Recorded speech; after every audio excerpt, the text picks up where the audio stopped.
Aggregazione e integrazione sono questi i principi primi delle numerose iniziative promosse dall'Associazione Aquarinto di Agrigento nell'ambito della Giornata Mondiale del Rifugiato. Dopo la passeggiata con i giovani extracomunitari nella Valle dei Templi, la suggestiva commemorazione della strage di Capaci lo scorso 23 maggio ad Agrigento, ieri a Racalmuto si è passato allo sport. Un'altra integrazione può essere quella del calcio.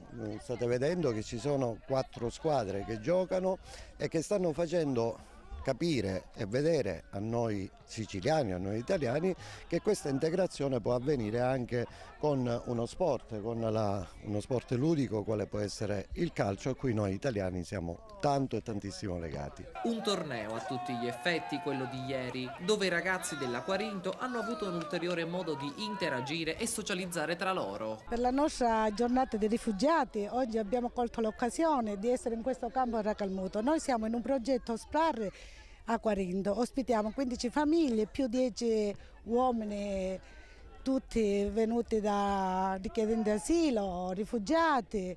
Con l'occasione oggi abbiamo organizzato questa partita. Serve principalmente a fare conoscere tutti gli ospiti nostri presso tutti i centri che abbiamo, Agrigento, Santa Elisabetta, Favara e Racalmuto, e anche allo stesso tempo di farci conoscere nel territorio.